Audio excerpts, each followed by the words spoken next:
Então, como é dizendo, Jesus propôs uma parábola, né, por discípulo. E da mesma forma que Jesus repreendia os fariseus, os homens da lei, os hipócritas, ele aproveitava a oportunidade e ensinava os discípulos dele como praticar correto, né? Como fazer da maneira que agrada a Deus. E isso é uma sabedoria tremenda, né? Que o filho recebeu do pai, né? Sabedoria de Deus, que é o dono, né, da sabedoria. Então, se você puder abrir a sua Bíblia no livro de Lucas, né, no Evangelho, Lucas 18, capítulo 18, no versículo a partir do 9, para acompanhar, é bom porque você vai estar confirmando tudo que vai ser dito aqui, né? Você não vai estar simplesmente ouvindo. Eu ouvi falar, não. Eu ouvi e vi, né? Que a palavra está falando dessa forma. Porque tem pessoas que elas passam a confiar mais no homem do que na palavra de Deus. E quando isso acontece, ela se torna defensor do homem e um partido, né? Se torna seita. Porque enquanto o homem ele fala biblicamente, é meu dever, né, de certa forma, obedecer. Porque eu não estou obedecendo a ele, eu estou obedecendo a palavra que ele está passando. Mas quando o homem usa daquela palavra e transforma, né, que se torna uma heresia, aí agora eu não posso me submeter. Agradando a ele ou não, eu tenho que rejeitar, porque a prioridade minha e de quem sabe, quem está ouvindo, entende o que eu estou falando, sabe? É seguimento da palavra. E a gente já é um sacrifício, é uma luta, né? Para guardar os mandamentos. Imagine você aprendendo essas coisas com heresia, né? Mais complicado fica de enxergar o caminho da verdade. Então a gente tem que ir para a palavra. Então diz assim, ó, em Lucas 18, num versículo, né, 9 a seguir, diz assim, ó, propôs também esta parábola a alguns que confiavam em si mesmo, por se considerarem justos e desprezavam os outros. Olha para quem está sendo essa parábola.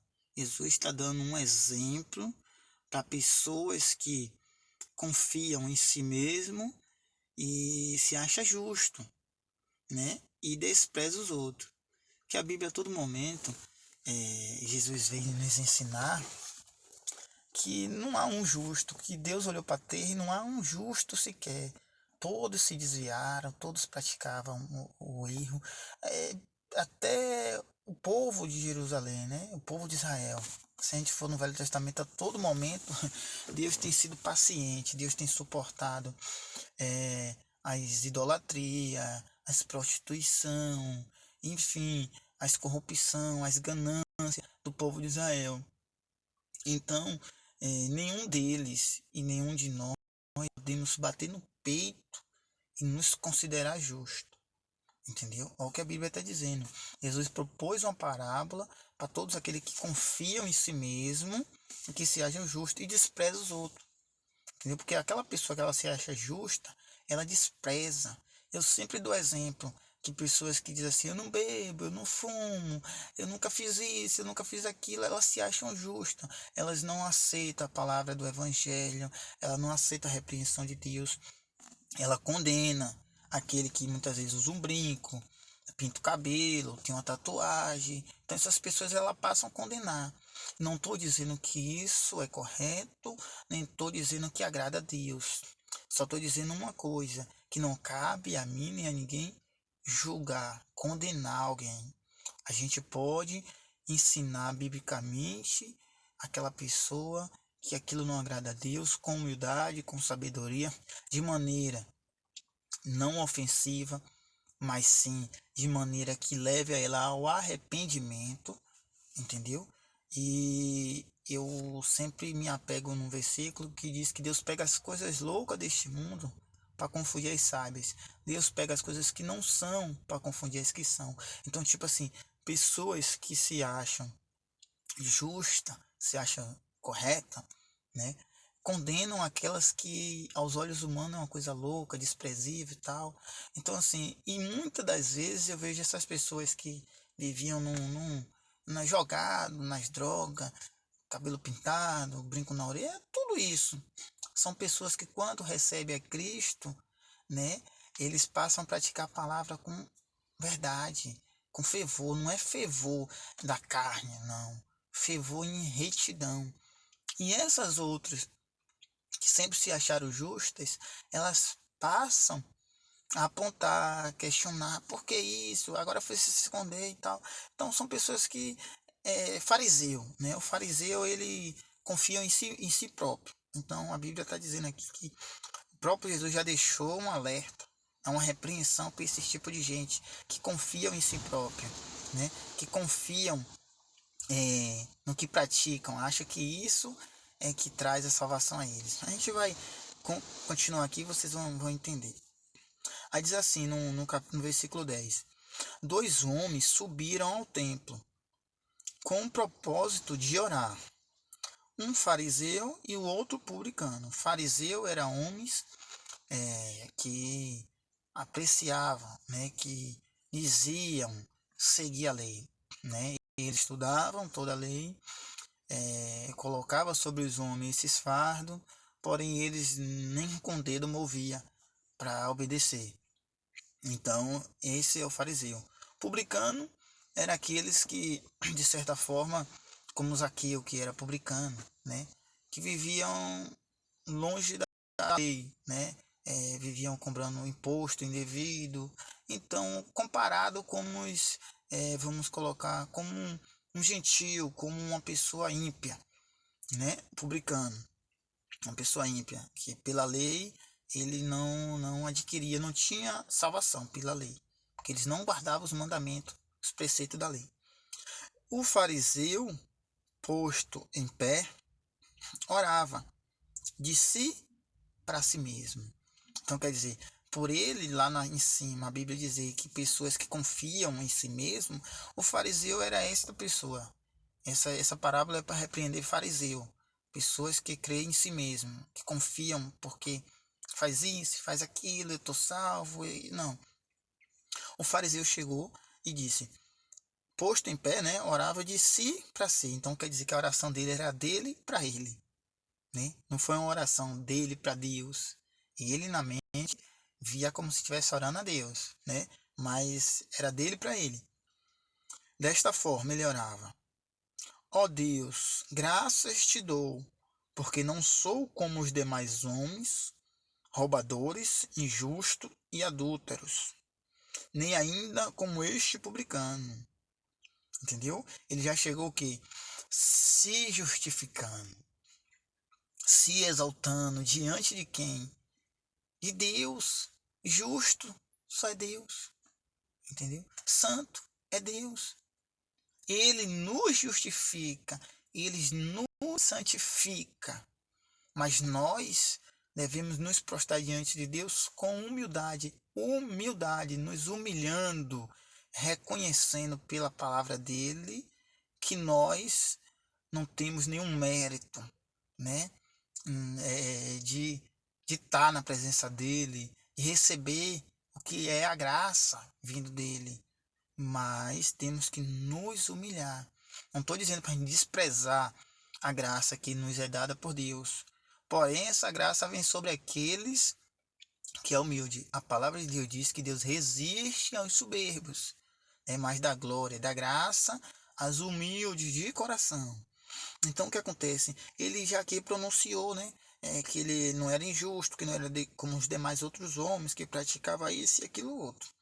Aí ele diz no 12: jejum 2 vezes na semana, né? 2 vezes por semana, e dou o dízimo de tudo quanto ganho. Esse homem se apresentou diante de Deus, apresentando as obras da lei, né? Porque era a obra da lei. Tanto jejuar, como também dar o dízimo. Não estou dizendo que hoje é errado jejuar, não é isso. Mas esse jejum que hoje, pela graça, nós também praticamos, que o jejum é uma humilhação a Deus, né? O povo acha que o jejum é isso e aquilo. O jejum é a gente se humilhar, né? Tanto que na outra, no Velho Testamento, o povo se vestia com pano de saco, raspava a cabeça, a cinza, um ato de humilhação, um ato de chamar a atenção de Deus, um ato de provar o seu arrependimento e de buscar uma misericórdia de Deus. Então, esse homem, ele jejuava. Porém, que pela fala dele, a Bíblia mostra que o jejum de fariseu é assim. É um jejum para se exaltar, um jejum para se achar mais santo, para se achar melhor do que as pessoas. E o jejum verdadeiro é do coração. Aquele jejum que a gente reconhece pela palavra que somos pecador e falho e que Deus é que pode nos salvar e fez isso por intermédio do Filho, Jesus Cristo. Então, continuando. Aí ele disse que jejuava e dava os dízimos de tudo, entendeu? Aí o publicano, né, no 13 diz, o publicano, estando em pé, longe, não ousava nem ainda levantar os olhos ao céu. Mais distante, né, tipo como querendo dizer, eu sou pecador, não posso me aproximar de Deus, né, que é santo, que é puro, que é verdadeiro. Nem sou digno também de levantar os olhos para o céu. Por quê? Porque é onde está o trono do Todo-Poderoso. E eu, como um pecador, seria, de certa forma, desonroso, né, na mente dele. Um pecador que nem eu, me aproximar de Deus. Levantar meus olhos em direção ao trono do Todo-Poderoso. Então ele ficou longe, não teve... Ali ele teve consciência de ser um pecador. Ali ele teve humildade. Aí a Bíblia diz assim, aos olhos ao céu, não teve coragem, mas batia no peito, imagine, dizendo, ó Deus, sê propício a mim, pecador. Ó Deus, tem misericórdia de mim, pecador. Imagine, esse homem que não tinha seguimento de leis, que não guardava nenhum tipo de mandamento da lei, foi orar. Mas orou reconhecendo que é um pecador, né? E esse outro guardava os mandamentos da lei, pelo menos a metade, né? O que ele pronunciou aqui, e chegou diante de Deus. Imagine, diante de quem conhece o ser humano, que conhecia nós melhor do que nós mesmos, né? A Bíblia diz que nós diante de Deus somos transparentes. Ele conhece o coração. Ele falou a Jeremias, que conheceu Jeremias antes de Jeremias existir, e separou no ventre da mãe. Então Deus conhece a gente. Antes da gente existir, Deus conhece. Então não precisa a gente chegar diante de Deus e tentar nos mostrar o que não é, ou tentar nos justificar, não. O verdadeiro servo de Deus, o verdadeiro seguidor de Cristo, ele chega diante de Deus para se humilhar e confessar os seus erros e pedir a Ele misericórdia, como esse homem fez.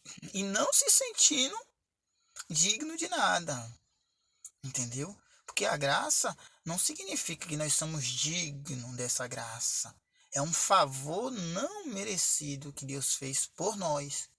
Mas quando eu me sinto que sou bom, que sou isso, que faço isso ou aquilo, eu já sou destituído dessa graça. É eu mesmo que me afasto dessa graça. Porque justificado por alguém não significa que eu tenho que me justificar. Eu tenho que buscar ser justificado por Cristo, né? Por Deus através de Jesus, mas não me justificar. Entendeu? Aí diz assim no 14 para concluir: digo-vos que este desceu justificado para a sua casa, e não aquele, porque todo o que se exalta será humilhado, mas o que se humilha será exaltado. Então o que acontece? Justificado diante de Deus significa salvo. que nos condena é o pecado. Porém, se Deus nos justifica, a gente estamos livre da condição. Então ele não está falando aqui que o homem, ele foi justificado assim, de certa forma, de qualquer maneira, não. Essa justificação ele está dando uma parábola para dar exemplo da salvação, de que forma é, entendeu? Que é pela justificação, né? Que Deus dá a nós pelo sangue do Filho dele, pelo sangue do Cordeiro. Então Deus diz, ó, digo que aquele publicano que não tinha título, nem nome de seguidor e nenhum tipo de religião, e sim que praticava tudo de errado, naquele momento que ele se chegou à presença de Deus, ele foi verdadeiro, ele foi humilde de coração. E aqui não demonstra só que ele confessou, aqui está mostrando que houve um arrependimento no coração dele. Essa parábola aqui dá exemplo de uma pessoa que ela se arrependeu dos seus pecados e vai buscar e tem buscado uma nova vida diante de Deus. E não querendo apresentar aos homens que por ele havia uma mudança na vida dele, e isso lhe salva. Não, a todo momento a gente tem que entender que a nossa salvação vem de Cristo. Mas por essa graça vem sobre nós, e isso nos molesta o coração, nos dá um novo coração, uma nova natureza, pelo Espírito Santo de Deus, que aí a gente não anda mais num desfreamento, né, do pecado. Então, esse homem que não guardava nenhuma lei, não dava dízimo, não jejuava, e outros mandamentos que a lei obrigava, foi para casa justificado, quer dizer, esse daí foi salvo diante de Deus. Esse tipo de pessoa é salvo por Deus. E aquele que faz isso tudo e chega diante de Deus com orgulho, né, ou até diante de outra pessoa, né, porque a Bíblia fala no início aqui, aqueles que se acham justos e desprezam os outros, porque ele desprezou. Ele disse, eu não sou como os demais homens, nem como esse publicano.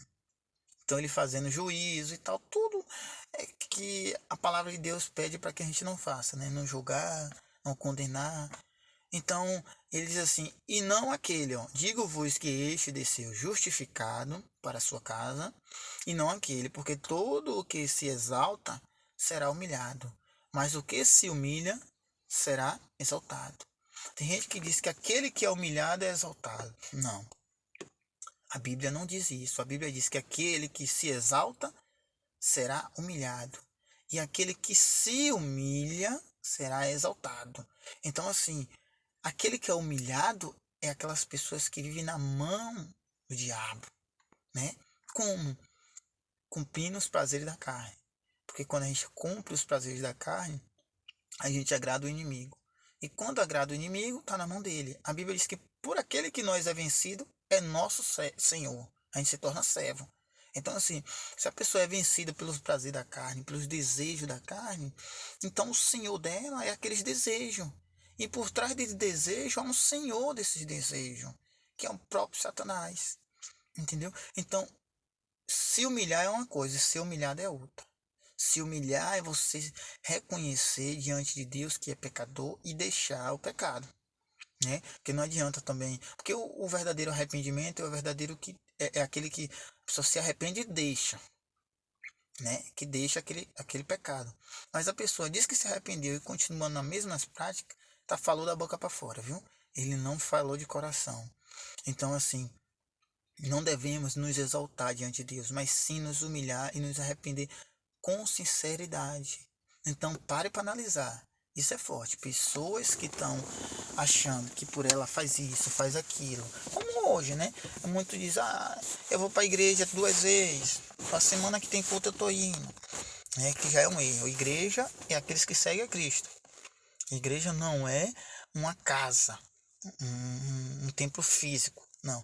Igreja e templo é um seguidor de Cristo. Templo do Espírito Santo. Igreja que significa povo separado de Jesus. Então, quando o povo dá um nome a um local de igreja, isso aí é antibíblico. Igreja Jesus não vem buscar. A Bíblia diz que aqui nessa terra não ficará pedra sobre pedra. Então significa que tudo vai ser destruído. E a Bíblia diz que Jesus vem buscar a igreja. Então, se da mesma forma as pedras, né, que constroem, né, os blocos que constrói a igreja, né, que os homens dão nome, vão ser destruídos, Jesus vai buscar o quê? Então, logo dá a entender que Jesus está falando de nós, a igreja, a importância diante de Deus. Jesus veio derramar aquele sangue precioso, não foi por uma casa, não foi por um prédio, foi pelo ser humano. E o povo tem distorcido isso, sabe para quê? Para que a heresia tome conta e o amor se esfrie. Porque a preocupação, o sangue de Cristo foi derramado por mim e por você. Independente das condições que você se encontra, aquele sangue do justo foi derramado por você e por mim. Entendeu? Creia o homem ou não, acredite ou pregue ou não, é assim que a Bíblia mostra. Então, se Jesus derramou o sangue dele por nós, mais ainda nós devemos nos preocupar como um ser humano. Não é enfeitar lugar, não é isso e aquilo, é se preocupar com a vida humana, espiritual e também os mantimentos cotidianos, as necessidades. Isso tudo em outro vídeo a gente pode falar que estão sendo distorcidos a, a, a verdadeira preocupação de Cristo e de Deus, né? Pelo ser humano. E o propósito da vinda de Jesus. O povo acha que Jesus veio aqui da riqueza, né? Da riqueza e tal. Acho que Jesus sofreu aquilo tudo na cruz para que você venha ter prosperidade, que você venha ter, comer o melhor dessa terra. Então enche a boca de soberba, são fariseus, né? Faz parte desse grupo aqui, ó. Viu? Que cobra a Deus, questiona a Deus, eu faço isso, eu faço aquilo aí, ó. A Deus, eu jejuo 2 vezes na semana, dou rodízio de tudo, não sou como esses homens adultos, não sei o que, pronto. E se ele confessou, vamos colocar que ele não praticava nada disso. E não adulterava, não fazia nada disso, e ainda jejuava e dava rodízio.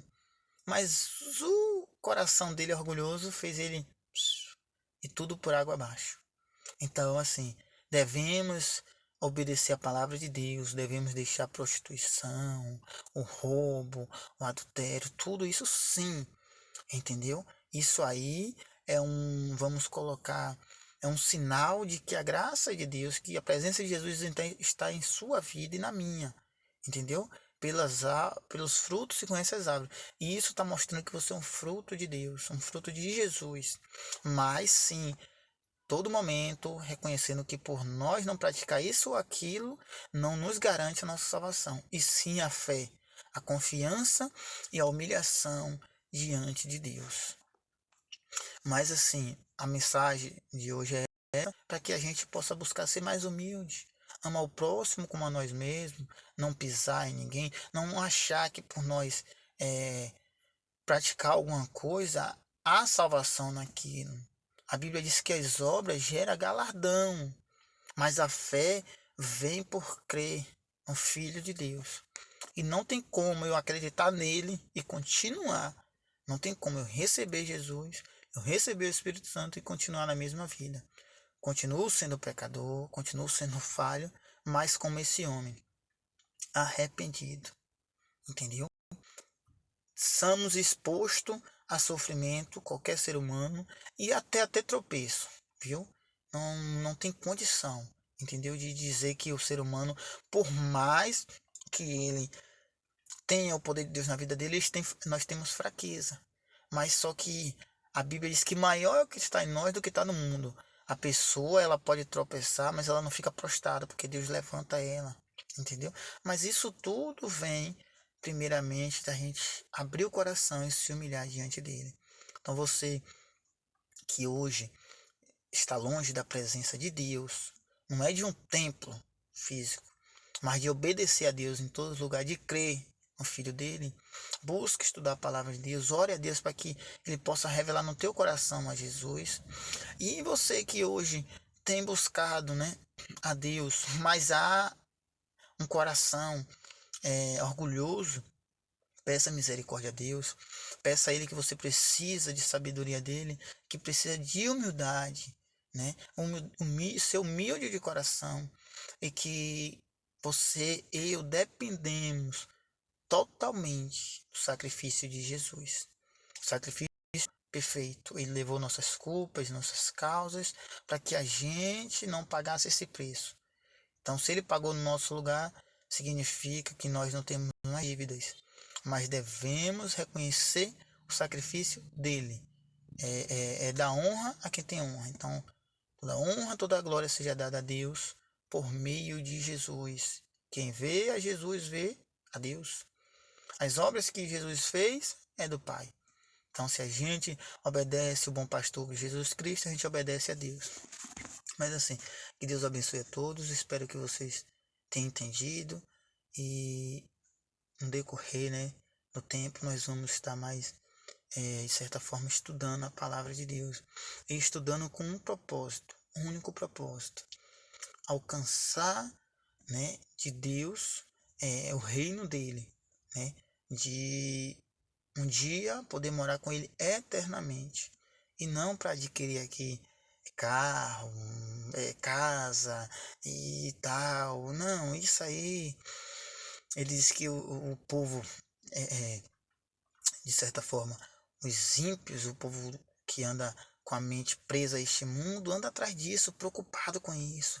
A pessoa que vem para Cristo, ele tem que se preocupar com uma coisa, em agradar a Deus, para que alcance a cada dia a salvação. Mas que Deus abençoe a todos, em nome de Jesus.